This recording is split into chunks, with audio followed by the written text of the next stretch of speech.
नमस्कार, जोहार। ही चलते हैं झारखंड की ताजा खबरों की ओर, लेकिन उससे पहले अगर आपने अभी तक इस चैनल को सब्सक्राइब नहीं किया तो कर ले, जिससे कि आपको झारखंड की ताजा खबर रोजाना मिलती रहे। पहली और बड़ी खबर, धनबाद में अब तक 29,66,000 लोगों को लग चुकी है वैक्सीन। धनबाद में टीकाकरण का कुल डोज 30 लाख के पार पहुंच गया। विभागीय आंकड़ों की माने तो अब तक 29,66,000 लोगों को धनबाद में टीका लग चुका है। धनबाद में अब तक 15,03,000 पुरुषों ने कोरोना वैक्सीन ली है, जबकि 13,94,000 महिलाओं ने टीका लिया है। पुरुषों की तरह टीकाकरण केंद्र पर महिलाओं ने भी अपनी दमदार उपस्थिति दर्ज करवाई है। अगली खबर, पड़ोसी राज्य बिहार में टूट गया बीजेपी जेडीयू का गठबंधन। सरकार बनने के पहले ही गृह मंत्रालय के लिए तेजस्वी यादव अड़ गए। बिहार में एनडीए की सरकार पर संकट हो चुका है। बीजेपी एवं जेडीयू के बिगड़े संबंधों के बीच मुख्यमंत्री नीतीश कुमार आरजेडी एवं कांग्रेस के साथ महागठबंधन की नई सरकार बना सकते हैं। कांग्रेस पार्टी के सूत्रों ने बताया कि वह भी महागठबंधन की नई सरकार में शामिल होगी। कांग्रेस आलाकमान के निर्देश पर यह फैसला लिया गया है। नीतीश कुमार के इस्तीफे के बाद कांग्रेस आगे की रणनीति का सार्वजनिक विवरण पेश करेगी। अगली खबर, जेपीएससी सिविल सेवा परीक्षा के नियम में बदलाव। अपर मुख्य सचिव के नेतृत्व में कमेटी ने लिया फैसला।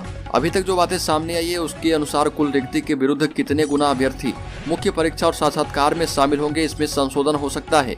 वर्तमान रूल बुक के तहत कुल रिक्ति के 15 गुना अभ्यर्थियों को मुख्य परीक्षा एवं 2.5 गुना अभ्यर्थियों को साक्षात्कार के लिए क्रमशः प्रारंभिक परीक्षा एवं मुख्य परीक्षा में उत्तीर्ण किया जाता है। प्रारंभिक परीक्षा उत्तीर्ण होने के लिए न्यूनतम 40% अंक लाना अनिवार्य होता है। आरक्षित श्रेणी के अभ्यर्थियों को इसमें कुछ छूट मिलती है, लेकिन आपको बता दें कि प्रारंभिक परीक्षा में आरक्षण देने पर भी विचार किया जा सकता है। हालांकि प्रारंभिक परीक्षा में आरक्षण मिलने की उम्मीद नहीं के बराबर है, लेकिन फिर भी इस पर विचार किया जा सकता है। अगली खबर, झारखंड में भारतीय जनता पार्टी की तर्ज पर अब कांग्रेस भी आजादी के 75वें वर्षगांठ पर पदयात्रा निकालने जा रही है। कांग्रेसियों ने यह पदयात्रा केंद्र सरकार की नीतियों के विरोध में निकालना शुरू किया है। यह पदयात्रा धनबाद सहित पूरे जिले में 9 अगस्त से 14 अगस्त के बीच निकाली जा रही। यह जानकारी कांग्रेस पार्टी के जिला अध्यक्ष ब्रजेश प्रसाद सिंह ने कही है और ये भी कहा कि पदयात्रा 75वें आजादी महोत्सव पर 75 किलोमीटर की होगी। पदयात्रा में धनबाद सहित दूसरे जिले में काफी संख्या में लोग शामिल होंगे। यह जो पदयात्रा है अभी तक के सभी रिकॉर्ड तोड़ देगी। इतनी लंबी पदयात्रा अभी तक झारखंड में नहीं निकली होगी। अगली खबर, रांची में झारखंड जनजातीय महोत्सव आज से शुरू हो चुका है। रांची राजधानी में आयोजित होने वाले 2 दिवसीय झारखंड जनजातीय महोत्सव 2022 की तैयारियां पूरी हो गई है।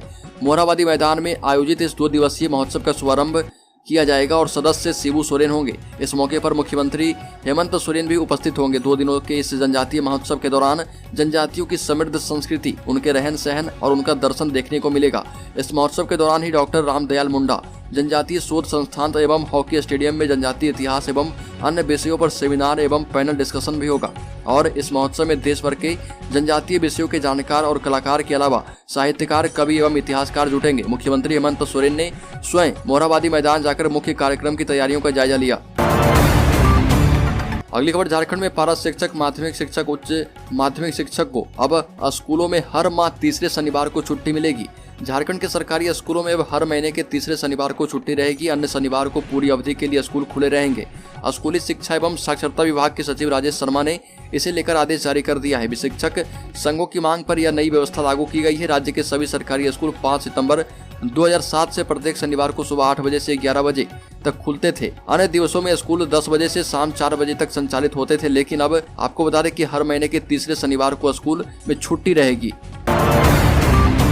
अगली खबर, झारखंड के युवा फायर स्टेशन अफसर एवं पुलिस वैकेंसी के लिए रहें तैयार। जल्द ही पुलिस और अग्निशमन जॉब निकालेगी हेमंत सरकार। झारखंड अग्निशमन एवं पुलिस विभाग कर्मचारियों और प्राधिकारियों की कमी झेल रही है। फायर स्टेशन अफसर से लेकर पुलिस ऑफिसर तक बहुत ही ज्यादा कमी है। अग्निशमन विभाग में 2500 वैकेंसी एवं पुलिस विभाग में लगभग 15,000 वैकेंसी खाली है। इसके लिए अग्निशमन विभाग की अनुशंसा को आगे की प्रक्रिया के लिए कार्मिक प्रशासनिक सुधार एवं राजभाषा विभाग को भेजा गया है और इसके लिए पुलिस एवं अग्निशमन विभाग में भयंकर बहाली होगी। आपको बता दें कि किसी भी संस्था प्रतिष्ठान को अग्नि सुरक्षा एवं पब्लिक की सुरक्षा के लिए दोनों विभाग में बहुत ही ज्यादा वैकेंसी निकाली जानी जरूरी हो गई है। संयुक्त बिहार के वक्त वर्ष 1999 में फायर स्टेशन अफसर की बहाली हुई थी। इसके बाद से अब तक न फायर स्टेशन की बहाली हुई है और न ही इसके अधिकारियों की। अगली खबर, झारखंड कांग्रेस में अब बड़ा उलटफेर होगा। आपको बता दें कि सभी जिलाध्यक्ष हटा दिए जाएंगे। जिला कांग्रेस कमेटियों में बड़े पैमाने पर बदलाव की तैयारी प्रदेश कांग्रेस ने कर दी है। ऐसे में अधिकांश जिलाध्यक्षों की उल्टी गिनती आरंभ हो गई है। जानकारी के मुताबिक वर्तमान जिलाध्यक्षों में से ज्यादातर अपने पद से हटा दिए जाएंगे। उनके स्थान पर नए चेहरों को मौका दिया जाएगा। कांग्रेस प्रदेश में 25 सांगठनिक जिले हैं। खास बात यह है कि पूर्व में बड़े नेताओं की पसंद और नापसंद का जिलाध्यक्षों की चयन में खासा प्रभाव होता था, लेकिन अब इंटरव्यू के माध्यम से कांग्रेस बहाली करेगी। पैरवी पुत्रों को नई नियुक्तियों में निराशा हाथ लगेगी। नए जिलाध्यक्षों में युवाओं को प्राथमिकता दी जाएगी। इससे पूर्व प्रखंड अध्यक्षों और प्रदेश प्रतिनिधियों की नियुक्ति की प्रक्रिया पूरी की जा चुकी है। अगली खबर, हेमंत सोरेन एवं बसंत सोरेन का अब क्या होगा। आपको बता दें कि मुख्यमंत्री हेमंत सोरेन से जुड़े मामले में अब 12 अगस्त को निर्वाचन आयोग सुनवाई करेगा और इस मामले में भाजपा की ओर से वरीय अधिवक्ता मनिंदर सिंह और कुमार हर्ष की ओर से आयोग को बताया गया कि हेमंत सोरेन मुख्यमंत्री होने के साथ साथ खान मंत्री भी हैं और उन्होंने स्वयं अपने नाम से लीज आवंटित कराया था। ऐसा आज तक नहीं हुआ कि जो खान मंत्री है वो स्वयं ही अपने लिए लीज आवंटित करा लिए हो।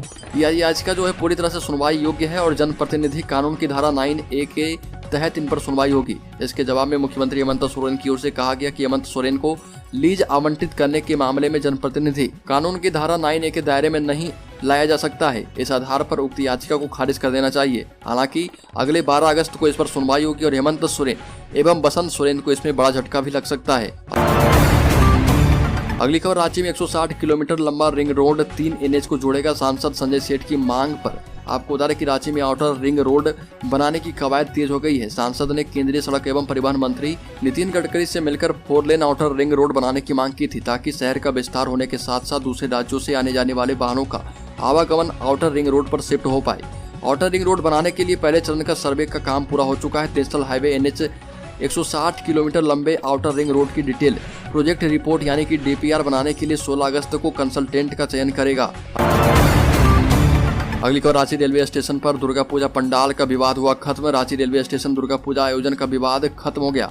सोमवार को DRM ने पूजा समिति के सदस्यों को वार्ता के लिए बुलाया था। वार्ता के बाद DRM प्रदीप गुप्ता ने कहा कि पूजा वहीं होगी, इसमें कोई दिक्कत नहीं है। पूजा के आयोजन को लेकर उन्हें कोई आपत्ति नहीं थी। जो अस्थायी कंस्ट्रक्शन वहां किया गया उसे लेकर लेटर जारी किया गया था। इधर रांची विधायक CP सिंह आयोजन स्थल पर पहुंचे और पूजा पंडाल के बाद निर्माण कार्य को शुरू कराया। विधायक CP सिंह ने कहा कि अगर रेलवे की ओर से कोई व्यवधान आता है तो पहले CP सिंह से सामना करना होगा।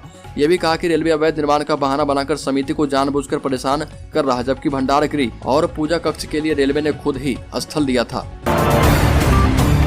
अगली खबर, झारखंड वासियों को पेट्रोल सब्सिडी योजना रास नहीं आ रही है। झारखंड सरकार ने गरीबी रेखा से नीचे रहने वाले BPL लोगों को दोपहिया वाहन चलाने के लिए हर महीने 10 लीटर तक पेट्रोल लेने एवं 25 रुपये प्रति लीटर सब्सिडी देने की घोषणा की थी। बड़े तामझाम से सभी जिलों में कार्यक्रम आयोजित कर लोगों को जोड़ने का काम किया गया था। जनवरी 2022 से योजना शुरू हुई, तब 1,45,000 ने आवेदन किया था, जिसमें 1,15,000 लोगों ने सब्सिडी ली थी। लेकिन जुलाई आते आते सब्सिडी लेने वाले लोगों की संख्या में भारी गिरावट आई है।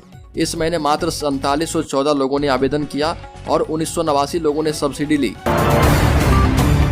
अगली खबर, राज्य सरकार ने 100 यूनिट तक बिजली मुफ्त में देने की घोषणा कर दी है। इससे पूर्व 31 लाख उपभोक्ताओं को बिजली बिल भुगतान नहीं करना पड़ेगा। वहीं 101 से 400 यूनिट तक बिजली खपत करने पर सब्सिडी का लाभ मिलेगा। 400 यूनिट से अधिक बिजली खपत करने पर उपभोक्ताओं को कोई सब्सिडी नहीं मिलेगी।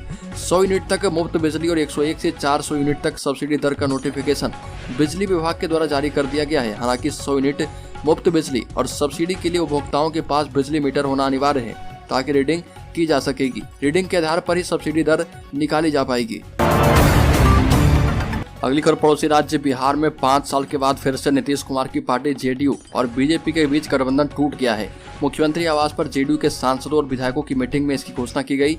इधर नीतीश कुमार ने राज्यपाल फागू सिंह चौहान से मिलने का समय मांगा है। अब कुछ ही घंटों में नीतीश कुमार JDU नेताओं के साथ मुख्यमंत्री राजभवन जाएंगे और राजभवन के पास पुलिस ने बैरिकेडिंग की है। भारी पुलिस फोर्स भी तैनात किया गया है। इधर राजद, कांग्रेस और वाम दलों ने नीतीश सरकार को समर्थन देने के लिए पत्र तैयार कर लिया है। इसी बीच कांग्रेस विधायक शकील अहमद खान ने कहा कि नीतीश कुमार महागठबंधन के मुख्यमंत्री होंगे और सब कुछ तय है। अगली खबर, मुख्यमंत्री हेमंत सोरेन ने कहा कि केंद्र सरकार राजनीतिक दुश्मन की तरह सत्ता को हिलाने डुलाने की साजिश रच रही है। अभी राजनीतिक हालात में ऐसा आंधी तूफान मचा है कि सत्ता के भूखे लोग बाजार में घूम रहे। सरकार गिराने के लिए रोज नई नई साजिश रची जा रही। कभी हिंदू, मुस्लिम, आदिवासी, गैर आदिवासी, आदिवासी महतों के बीच लड़ाई लगाकर सरकार को हिलाने डुलाने का प्रयास किया जा रहा। कई अन्य कुकृत्य रचे जा रहे ताकि वो लोग झारखंड में सत्ता में आ सके। लेकिन हम सत्ता के भूखे नहीं है, हमारी नीयत और निष्ठा में कमी नहीं है, तभी तो ऐसे लोगों के मंसूबे सफल नहीं हो पा रहे। आगे भी सत्ता के लोभी सरकार को हिला नहीं पाएंगे। हमें राजनीतिक ताकत दिखाने का मौका मिले तो दिखाएंगे और दोबारा ऐसी ताकत को शासन में नहीं आने देंगे। अगली खबर, मुख्यमंत्री हेमंत सोरेन ने कहा कि बैंक, सीएनटी और एसपीटी भूमि का हवाला देकर लोन नहीं देते हैं। मूलवासियों और आदिवासियों को इस झंझट से छुटकारा दिलाने के लिए वैसे लोगों को सरकार लोन देगी ताकि वो स्वरोजगार से जुड़े। सरकार से लोन लेकर ग्रामीण क्षेत्र में मोटर पंप चला सकते हैं, सिलाई सेंटर में सिलाई कढ़ाई का काम कर सकते हैं, पेट्रोल पंप खोल सकते हैं। इसके लिए सरकार सहायता राशि उपलब्ध करवाएगी। गरीबों के लिए उनकी सरकार कई योजनाएं चला रही। सभी विधवाओं को विधवा पेंशन और जिन्हें पति ने छोड़ दिया है उन महिलाओं को भी पेंशन दिया जाएगा। यह देश का पहला राज्य बनेगा जो पति के छोड़ने पर महिलाओं को पेंशन देने वाला बनेगा। और उन्होंने केंद्र सरकार पर निशाना साधते हुए कहा कि उसके पास गरीबों को पैसा और पेंशन देने के लिए राशि नहीं है, लेकिन पूंजीपतियों को लोन देने और लोन माफ करने के लिए पैसा है। उनकी सरकार 15 लाख लोगों को राशन दे रही है। अगली खबर, हजारीबाग में हजारीबाग जिले के बरसोत जीटी रोड के पास एक स्कॉर्पियो की चपेट में आने से बरसोत निवासी चेतलाल कुशवाहा की मौत हो गई।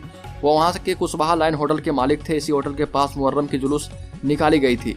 इसकी वजह से जीटी रोड वन वे कर दिया गया था। एक रोड को जाम कर खेल दिखाया जा रहा था। कुशवाहा भी खेल देखने गए थे। इसी दौरान जैसे ही उन्होंने सड़क पार की, उसी समय तेज गति से आ रही एक स्कॉर्पियो ने उसे अपने चपेट में ले लिया। गंभीर अवस्था में पूर्व उन्हें बरही अनुमंडलीय अस्पताल में भर्ती कराया, जिन्हें चिकित्सकों ने मृत घोषित कर दिया। अगली खबर, पीएफआई पर एक्शन का मास्टर प्लान तैयार किया गया। केंद्र सरकार ने इस्लामिक कट्टरपंथी संगठन पॉपुलर फ्रंट ऑफ इंडिया यानी पीएफआई पर लगाम कसने की तैयारी शुरू कर दी है।